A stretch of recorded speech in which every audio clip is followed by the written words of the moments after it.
Doo-wop is alive and well now through the Jewels. They were 17 years old. Doo-wop was hot.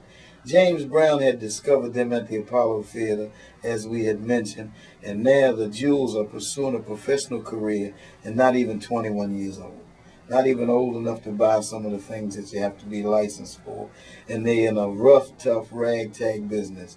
And when you look at them today, the one thing they say is, that's a class act. Their outfits, their performance, the quality of their voices is timeless. You get a chance to talk to them and maybe we'll add some footage from them. But right now, talking about DC, DC is proud of the Jewels. And James Brown had one original female group since he started, and that was the Jewels. How did you meet James Brown? We were singing. He was in the audience. And he was in the audience.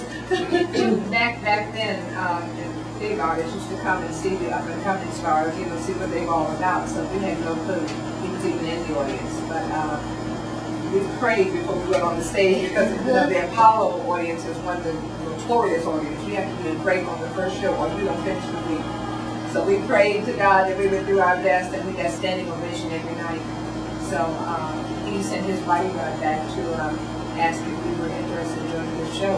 We, kind of weary, but then he talked with us, and we were under contract, so we couldn't join at that time. But once our contract ended, we met him in D.C. and we came to our theater. Well, you must have been very young women in those days. Right out of high school. We're so young. Yeah, we were, as a matter of fact, we were just 21 years old. Did you have to get your parents' permission to travel with James Brown? Yes. Yes. When we first started traveling, We had a chaperone. His mother used to travel with us. My mother used to travel with us. Yes. We went to Chicago once. We backed Billy Stewart up on Reap What You Sow. He was my first cousin. And we backed him up on Reap What You Sow, and my mother had to travel with us because we were only like 18. What was this, the James Brown Revue on the bus? Yes, Yeah. on the bus. He told us, when we finally joined the show, he just told us to come to New York. He gave us a place to meet the bus, and we came and got on the bus. And we were supposed to do 3 theater dates with him. And after he heard us, we co-starred his show for a year. What kind of backups were you doing for James? What kind of songs, or what was his song that you all would back him up on?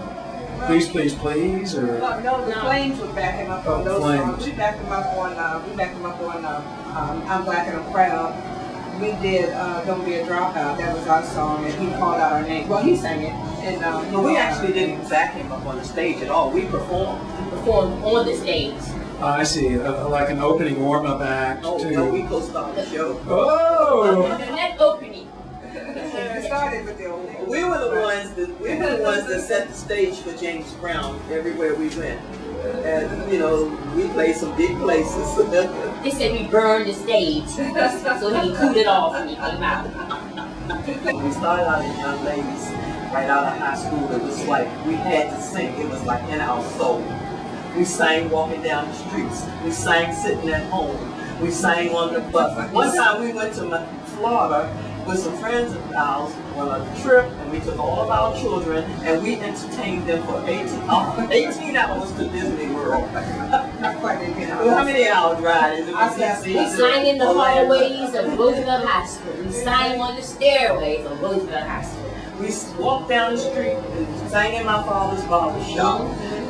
My special word is have that stick-to-itiveness. You got to stick to it. You want it. You're hungry enough for it. You got to stick to it. Don't give up. And especially when you're working with ladies, you're going to have your ups and downs, but you got to remember that you're family and you love each other, and you just got to stay with it. Because you might fight today, but tomorrow you're back in love again. Just imagine young and having to come home to ask, can you go on tour around the world with James Brown?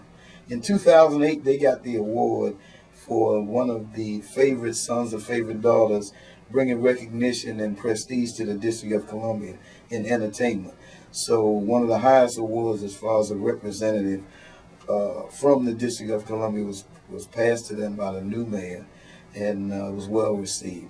One song or one harmony that you all feel closest to that you could do just a few bars of right now to give me that feeling? I can give you a song that Gladys Knight, it's Pips taught us how to give. We did the Royal Theater, and the Pips taught us the song. He taught them a song, and this went on like that. But the name of the song was Darling.